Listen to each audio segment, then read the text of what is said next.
Good evening. This is the Lifeline on Equa TV Africa.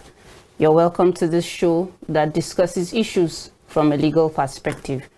This is a call-in program. You can call in to make your comments, your contributions, and even ask your questions when the phone lines are open at 6:30.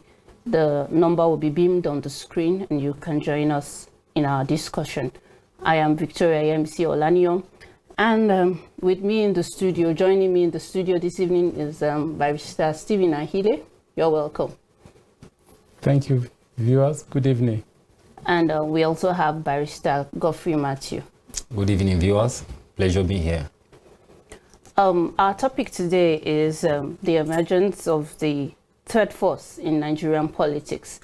Looking at it, the third force is a new political pressure group that has just emerged on, the political scene by their declaration on 22nd of February, as being a pressure group.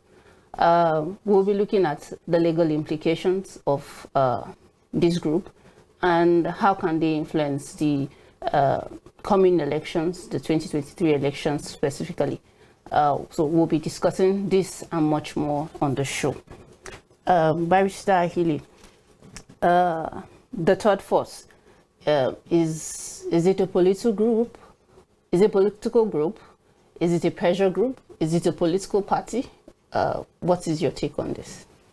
Yeah, the third force is, it would be right to say it's a political group. Okay. Yes, it's not a political party.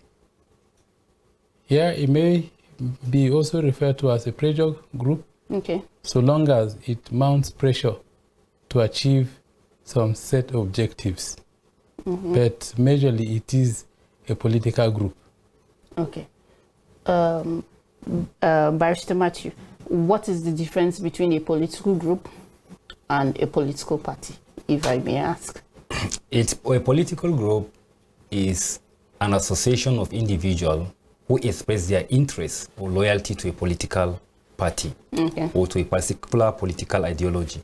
They may not need to be a political party, but a political party is a statutory body that is recognized and registered by Nigerian law to canvass for political offices, to fill aspirants, candidates, and also participate in election.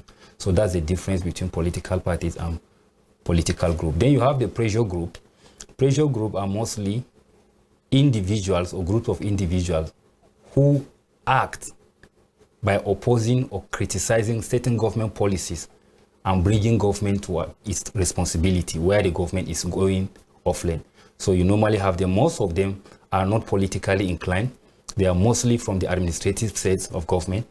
For example, the labor union, the student union, the teachers, the others. So they form part of that pressure group. So that's where you get the notion of pressure group. Okay. Barrister Ahile, so it's right to say this group, the third force, is not a political party because it has not attained certain, it has not fulfilled certain requirements of becoming a political party. Is that so? Yes, majorly it has not been registered by INEC. Okay. A political party is a group of persons that has applied and acquired registration, which clothes it with the power to participate in elections, to field candidates, okay, and to canvass for votes so as to fill political offices. So long as they have not been registered by INEC, they are not a political party. Oh, okay. Thank you very much. Barrister Matthew, so this new group on board, how can they in any way influence the outcome of the 2023 election, either by participation or by any other means? What's your own take on this? I think if a third force become a power to reckon with in Nigerian politics, credit must be given to the founding fathers. And one of the prominent founding fathers of third force is Olusegun Obasanjo. Okay. In one of his famous letters that he had written, I think somewhere either January or February, titled "My Letter to the President." Under that, one of the phrases that discuss the issue of third force is from there, that Nigeria need a new crop of leaders with a specific ideology different from what has been inherited from their forefathers to a nationally oriented 21st century approach. The proponent of this also that cue into them are Ezekwelesi. Some of them include Ezekwelesi. Recently, we are seeing on Tuesday, Kwankwaso and our Solomon Dalung was also among the proponents of that political force. But you have to look at what makes these people to come together and say that they need a third force. Do they also mean well for Nigeria, or are they radically people who have a different political roles from what is presently transparent in APC and PDP? The answer is no. Most of the people that author this ideology are people that are disgruntled, so let me not use that word disgruntled, that are dissatisfied with how the system is going on. Okay. Falana was there, has been in Nigerian politics from the onset. Obasanjo, he participated, he is a father in APC, I was a father in PDP, because he was the one that instigated the people against Goodluck and now said that he's no longer a PDP person. He supported Buhari to come into power. When Buhari does not live up to expectation as he expected, he has not to come out and denounce Buhari. So you find out this is the people that are conscious. Ezekwelesi had been at the forefront of criticizing this regime. She led the Bring Back Our Gate campaign. Okay, she has been there. Falana has been also a person who has criticized both APC and PDP. Now we also learned that some prominent Nigerians, including Jega and as well as Shehu Sani, appears to be the apostle of this third force. But the question you ask yourself here is that, do we have a new face among these people, or we're still having the old cycle of politicians that just want to come? When we say something is a third force, the expectation is that we are going to have a new crop of politicians that have no any connection or any nexus with the past or the previous administration, that they have no nexus with the Second Republic politicians. Talk about NPN, talk about UPN, talk about NPC or AG, that have no connection with Action Group, that have no connection with SDP, with NRC, that have no connection with PDP and APC. But when we find people whose root is traced from that political nexus, you can find out that whereas the third force is not really, in my opinion, a political ideology that will give Nigeria a 21st century approach. Okay. Because if we are saying that we need a new political force that will bring change, these are the same old politicians that are getting themselves there. Solomon Dalung, for example, in Plateau State, he was the father, I can credibly count him as a father of APC in Plateau, because he was the person that brought in CPC. By then, when majority APC was not, he was even about to be filled the governor of Plateau State under APC, when certain political arrangements and compromises were done to the extent that he left. So you now see him again in third force. So you now wonder, Dalung was in PDP, he was a ardent critic of Dare. Dalung was in APC, and he still is in APC, I believe. So he's still there. And one other thing you can look at is the influences that these people, do they denounce, is third force an institution or an organization that can make them to denounce their political roots? Kwankwaso is in PDP. He is recently talking of APC, I think, PDP, recently talking of alliance with Ganduje. Dalung still is in APC. Obasanjo, they say he was in PDP, the other day he denounced. So these are the issues now. They are just giving us an ideology whose loyalty from them we have not yet elicited. Barrister Ahili, looking at it, from picking up from where he left off, he said, Obasanjo and the likes were the brain behind this political group. And they are seeking to, one of their aims is to give Nigeria a different face, in the next election. Do you think, from his own perspective, he feels this will not suffice? But let's hear your own take on this. Do you think that they can actually raise a group and a crop of new political leaders that will advance the cause and the Nigerian government in the right direction? Well, I do not think so. I entirely agree with him. Okay. And we also add that when we look at some of these people, the Obasanjo that is the father of this third force, the proponent of this third force, he was at the helm of affairs. He's one of the most fortunate Nigerians to have held positions as the military head of state for several years, and then the civilian president for 8 years. It is only Buhari that is like him, but of course Buhari was not there as a military head of state as long as Obasanjo was. Okay. And as a military head of state, your word is almost law. You could wake up and say, make a pronouncement. They rule by decrees. They make pronouncements and they are law. No need of going to the National Assembly for anything. The way right now the National Assembly is saying, pass electoral law this way. And the first time the president did not assent, he went back to them and they tampered with it or amended it and sent back to him, and it's now pending on his table. If it were in the days of military, Buhari would have simply come out with his electoral decree and it would have become law. So there wouldn't have been any need of any House of Assembly. Obasanjo had that privilege. How did he utilize it? Did he utilize it well for the good of Nigeria? Or are these thoughts of preparing Nigeria to face the 21st century, are the thoughts coming with his age or something? Again, while he was military head of state, he was doing so many things with impunity. There were some other things that were traced to him. It was not certain when the Elumelu investigated the power sector. It was not certain whether it was $13 billion or $16 billion were spent on electricity in his time. What came out of it? Not even 1 megawatt of electricity was added to the Nigerian grid. So when you look at these people, when he writes letters, he may be writing the truth, but the action. So if he is a proponent of this force, is it just a force of gathering people to take over power and hold power, influence, and be of influence? Or is it truly for the good of the nation? And the other ones, if you take each one of them, you will find, like he said, nexus with these parties. Dalon was a minister for 4 years. Ezekwesili was a minister also in PDP. But good enough, they have this about them, that where there are things going the direction they do not agree, they will come out and say so, even when it is their party.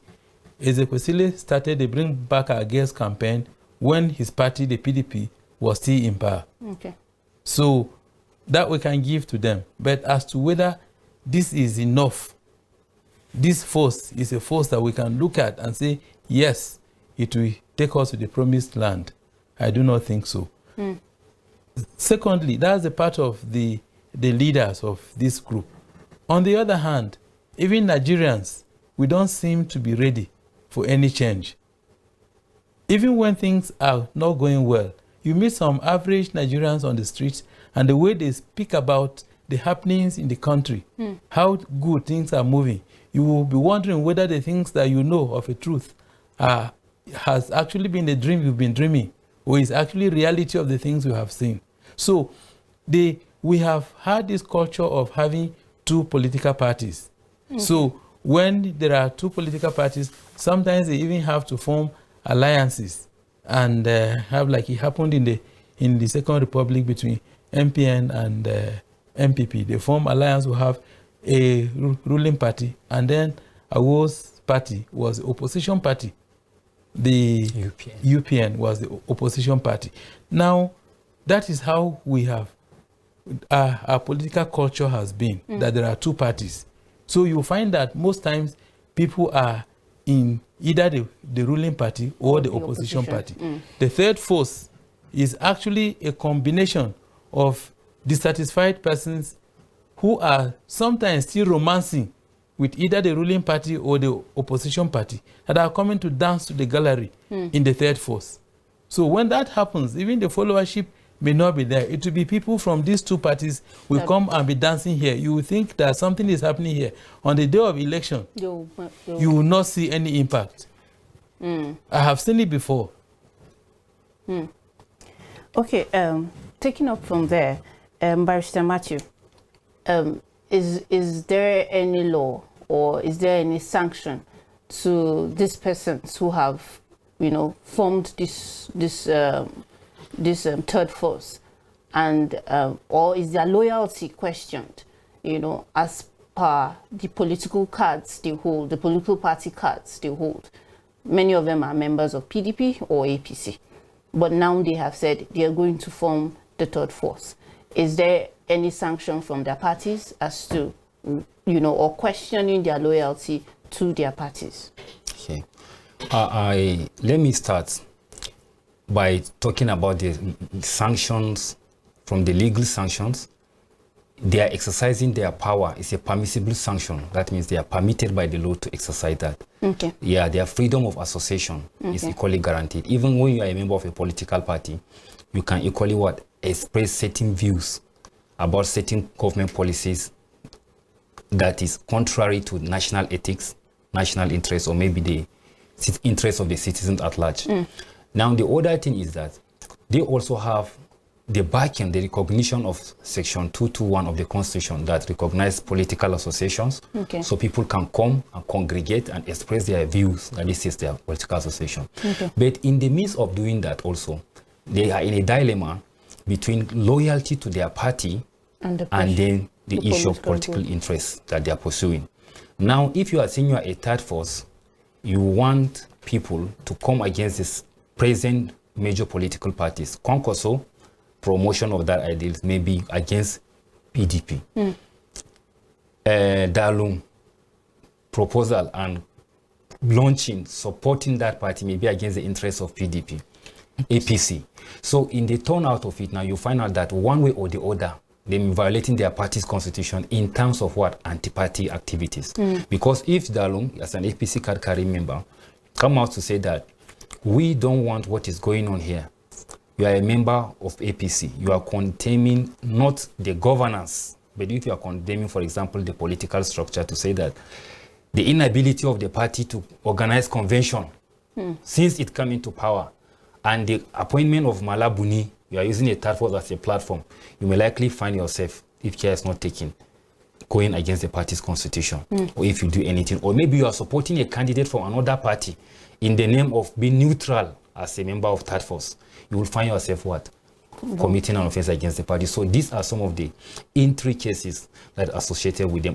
Some of them that don't have strong tradition of political party, like Ezokwele say, Falana is all known to be a conscientious, patriot. So he's not much that attached to a political party to say this and that. He criticizes both PDP and APC according to how they govern the states. So you find out that these are people that you can say they are on the neutral. But in Nigerian political situation today, we need, what will entice Nigerian is, if among these people we have a new crop of leaders that we've imagine you see Feladuro Toye in third force, you see Kingsley Moghalu in third force, you see this lady, Aisha Yusuf, the one in Bring Back Our Girl. You see her also as a member of. Then you begin to see other new crop of people, and you see these people you've never heard of, but they are charismatic, and they are pragmatic. You will not begin to say no.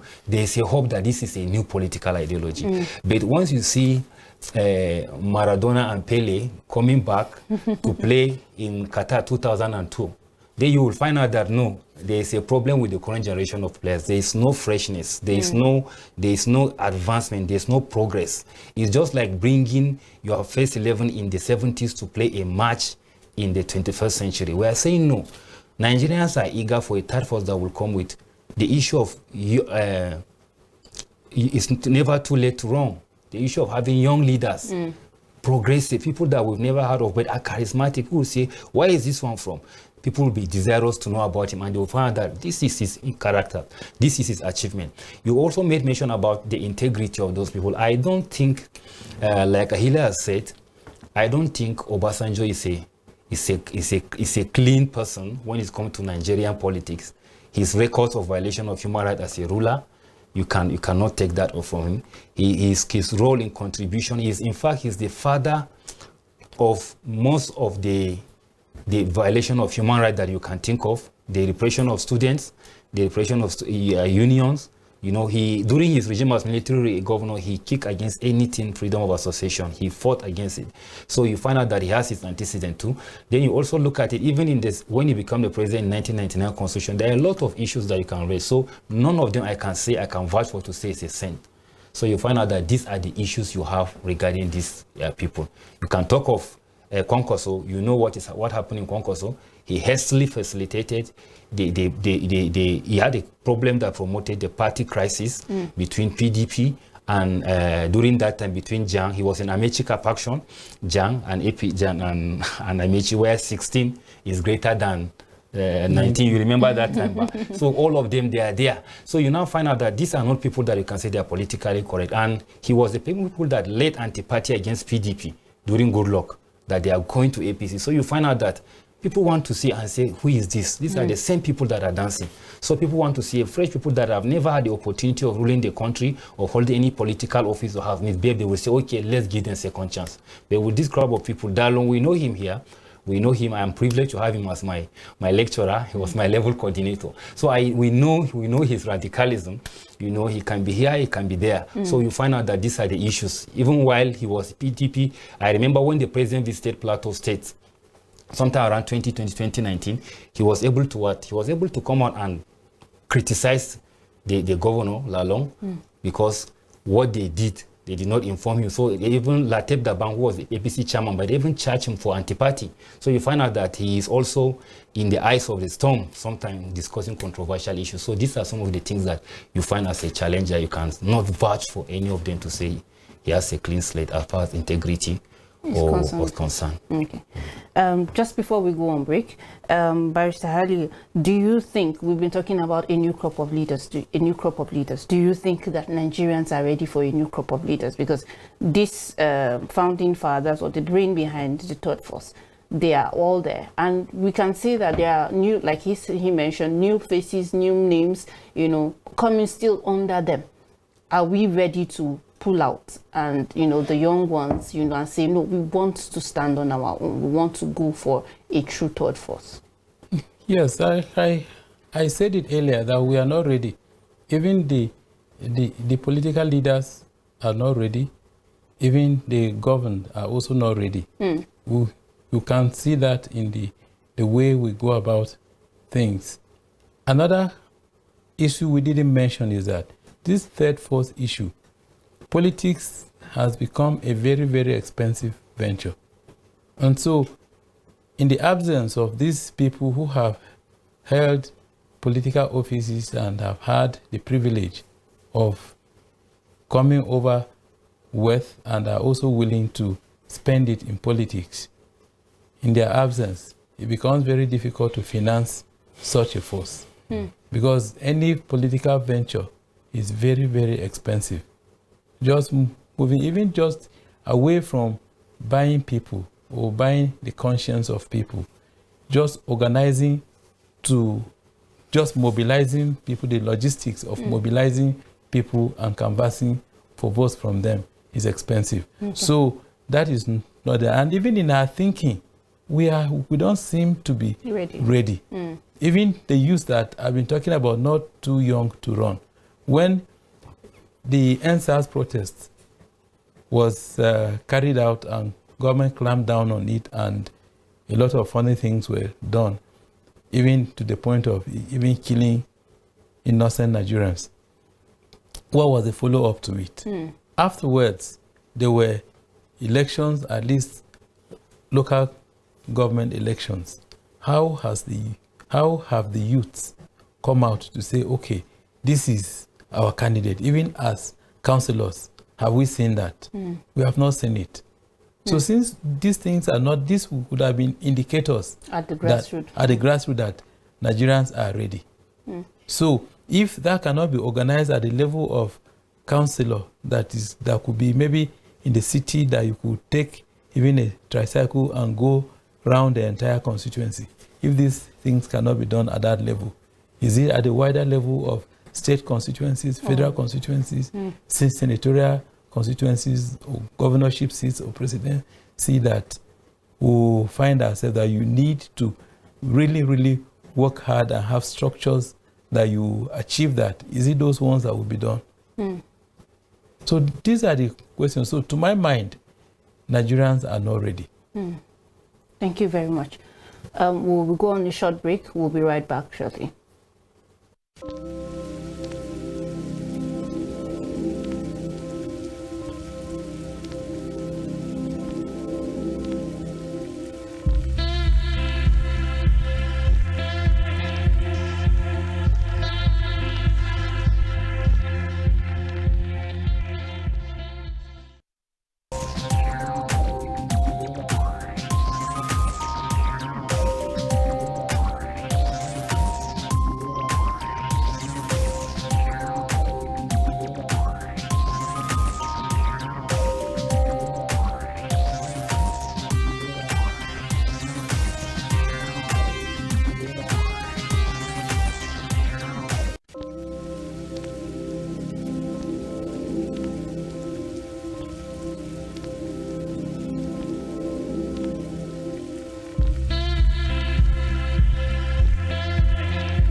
Welcome back. If you're just joining us, this is the Lifeline on Equa TV Africa. We just discussed the emergence of the third force as a new political a new political group, in the political scene of Nigeria.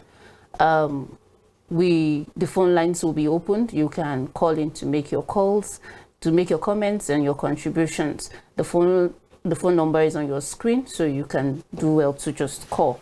We'll be looking at a different segment, in our discussion, talking about human rights and how the issue of ritual killings, of recent, has affected, the rights of Nigerian citizens and even foreigners, are not left out. The issue of ritual killings, the issue of kidnapping.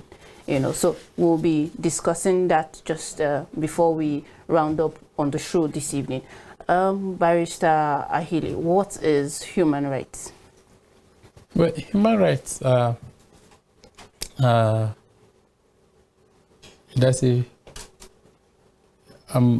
rights or privileges that are inalienable to man. Okay. They are regarded as natural to man, that cannot be taken away, or divine. Others who say they are divinely given by God himself, that no one should take away from man.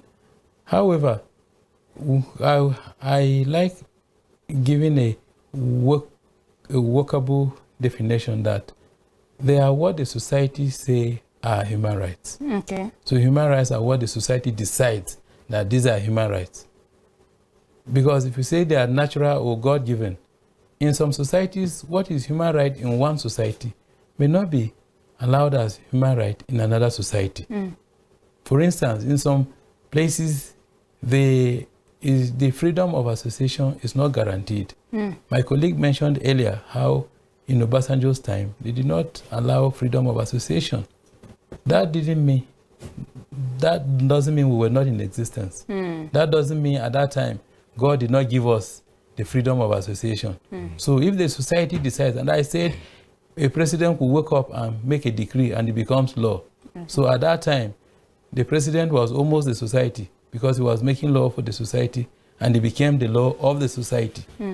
So that much is what the society decides is human right, that is human right. If the society decides that you have freedom to move and to associate, then that is human right. If the society says you cannot move, you cannot associate, then it's not human right. Thank you very much.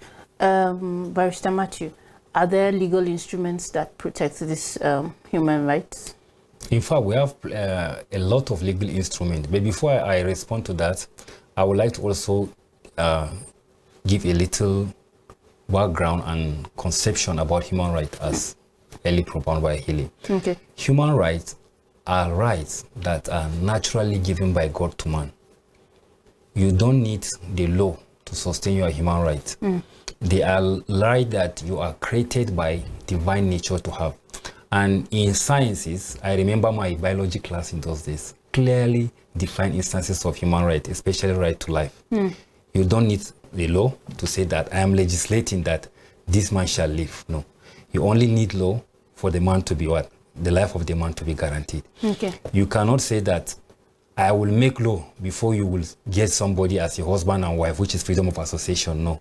The law only regulates how husband and wife can. You cannot say that I must make a law because before this person must be a Christian or a Muslim. So that's what we call human right. Now, the laws that govern the exercise of that God-given right is what we call it the fundamental rights.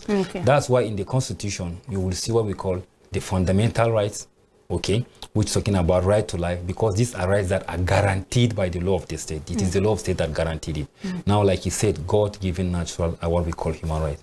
Now, when you think about this thing, there are a lot of instruments that govern it. The Constitution is the supreme one. At the international level, we have the United Nations Charter, Universal Declaration of Human Rights of 1947.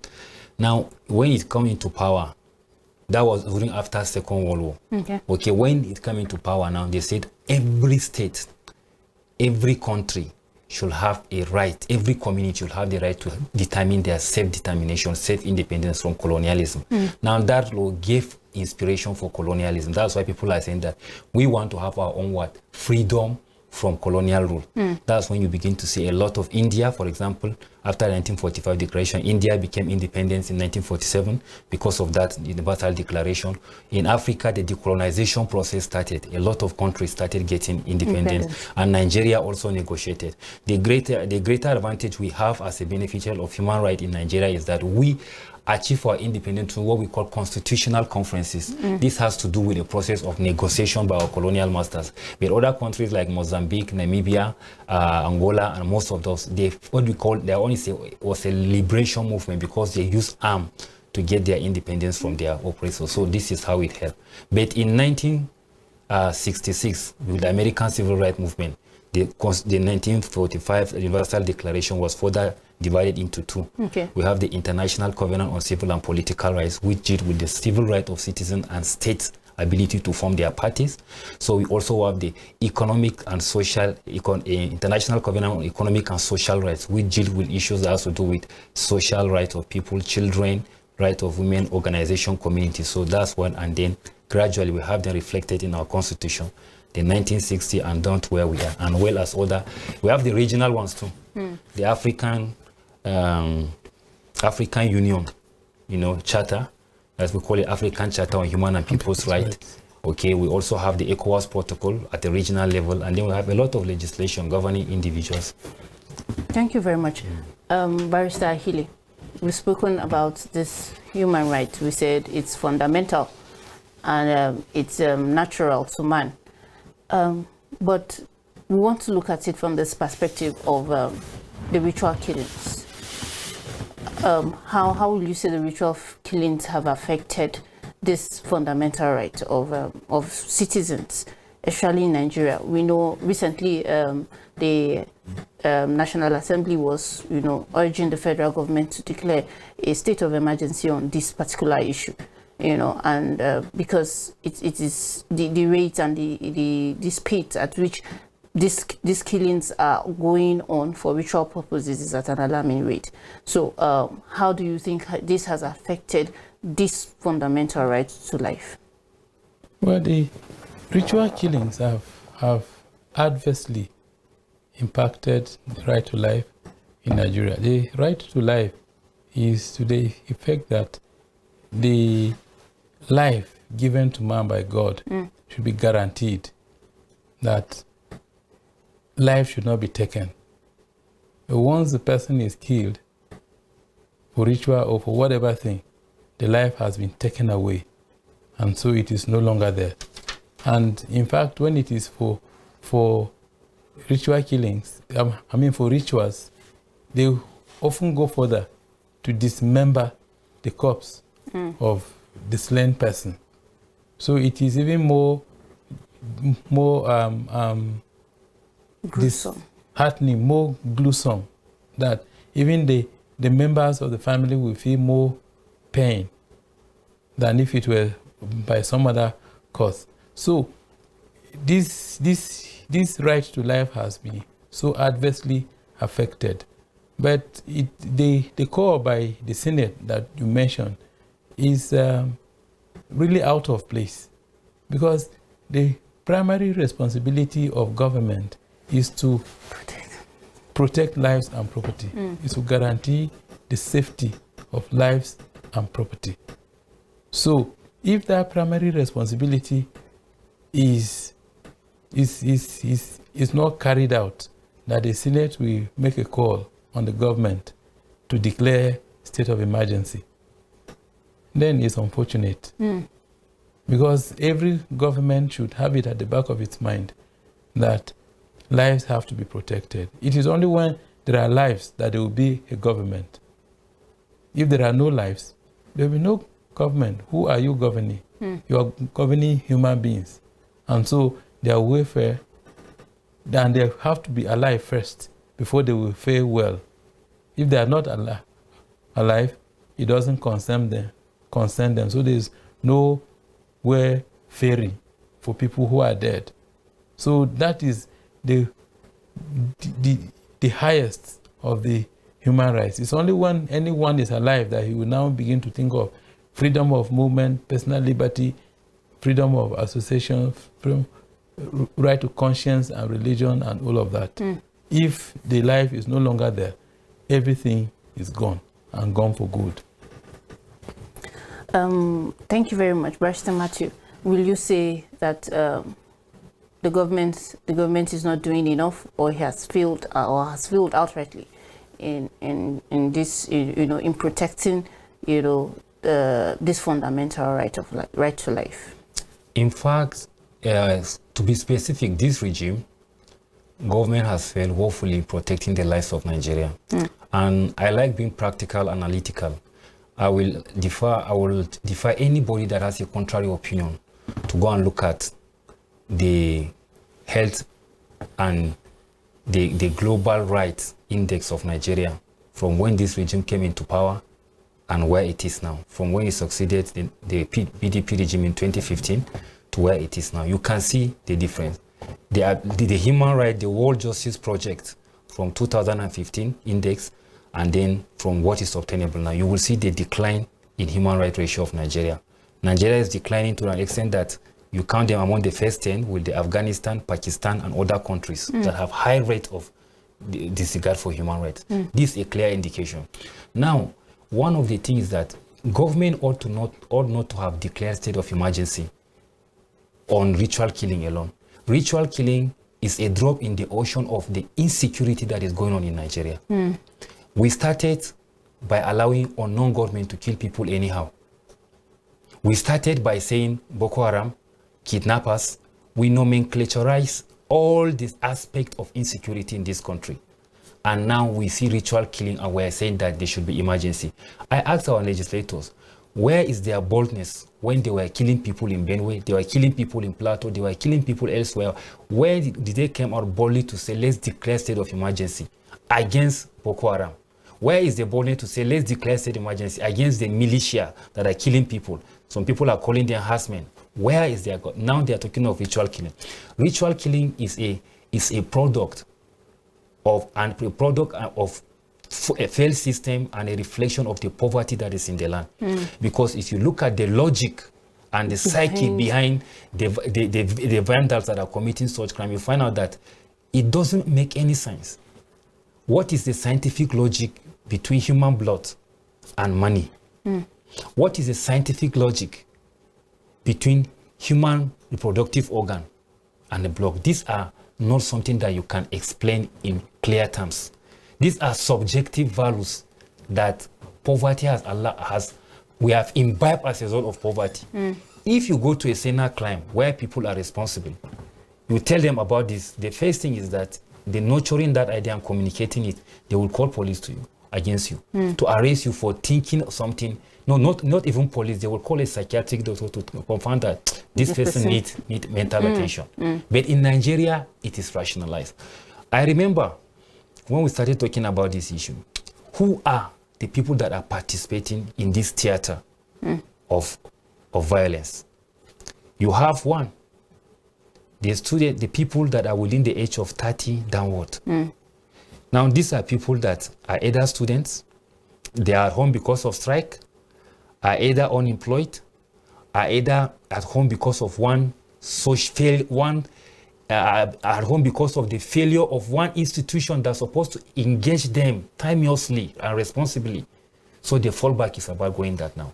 And these are people that have been deluded not to look at discipline as a virtue of achieving success, but to look at other crooked ways. So these are some of the things we see. Government is a reflection of government's failure. I am happy that the Minister of Information recently come out to say that they are proscribing films and other work of art that have ritual content in them. We say this is good. We must commend them for that. It's thoughtful. Maybe they may have had over the censure that Nigerians have been criticizing this government over non-regulation of the films that are in the industry. Yes. Thank you very much. Talking about this issue of ritual killing, we know that this is a crime and this is murder, for a life to be taken. And we know usually the sentence, for anybody who is found guilty of this crime will most likely be life imprisonment, or depending on, the circumstances, life imprisonment or death sentence. But when I would want to hear from you, Barrister Ahili, do you think if somebody has killed for ritual purposes, there should be a stiffer sentence than just what is obtainable? Is there a need for an amendment of our laws to create stiffer sentences for such acts? Because I knew for that of rape, there were certain, when the issue of rape was also on the increase, there were a lot of calls for stiffer sentences for those who were caught in these activities. Well, this is culpable homicide or murder, as is referred to in our laws, either the penal code or the criminal code. Yes. But this, the punishment is already capital. So it's the ultimate punishment. What other punishment can be stiffer than death penalty? So there's no penalty that can be higher than this or stiffer than death penalty. It is when it in states that constitute the former northern Nigeria, is called manslaughter if it is not intentional killing. But this is intentional, so that's the true. Punishment won't even be life imprisonment, it's death by hanging. So nothing more than death by hanging. Okay. Except if a punishment could be that the person should be punished, maybe sentenced with hard labor for some period before he's eventually executed. Okay. Thank you very much. But I think what I would say is that it's not just in the punishment, but there are some basic things that we have refused to do for whatever reason. For instance, why will, at this present age and time, Nigeria not have a database of who are Nigerians. The issue of national identity management registration is a sham. I pass by that place every day. You see people queuing up, but as early as 5 a.m., the National Identity Management Office in Jos is full of people who are waiting for staff to come. Staff will come to work by 8, and staff start giving them attention by around 10 a.m. So it goes to show how we have disregard for Nigerians. What does it take to just carry out registration of taking biometrics of people and registering them as Nigerians? So it means you cannot even be registered as a Nigerian. If we have these things, it will be easy to trace people even by their fingerprints and pick them up and let them face justice. But this is a situation where you have people committing these crimes, and then they are not sanctioned. Others are encouraged to go and do the same. Thank you very much. Before we round up, Barrister Matthew, what are your final words on this? My final word is we have seen a third force that has emerged. We are expecting more from this. It's the same crop of politicians. We are looking for a third force that will have a reflection of the 21st century Nigerians. And so we hope to find out that. So Nigerians are really anxious to see a different crop of politicians that will come. But from this third force, we're expecting more than what we have seen. And as of the ritual killings, we appreciate the government for taking a particular step to proscribe parts of movie or scenes or locations that will promote the use of ritual killing in the content of Nigerian movies, and that's a very good appointment. Thank you very much. Barrister Healy, your final words. Yeah, my final words, we all have to rise up. It's not just a third force. We all have to rise up and be a third force. Any political party that is not doing well, whether it is the leading the party, the political party in power, or the opposition, if they are not doing well, we should constitute ourselves into a third force that we provide an alternative. It can be by participation, by way of people coming up to contest elections, or by voting. But we should support the third force ideology. It's a good thing, since we don't seem to have made much progress with the dominant political parties. We should look for an alternative. Then on the issue of ritual killings, we have a duty, all of us, at least to the extent of providing information where these things are happening. And we have to, as Christians, conscientize people, preach to people to understand that whatever is not given to us by God is a curse. Thank you very much. The Bible says, when the righteous rule, the people rejoice. When the wicked is in power, the people mourn. Let's go out and make a change by voting the righteous people into position, and also, carrying out our civil rights.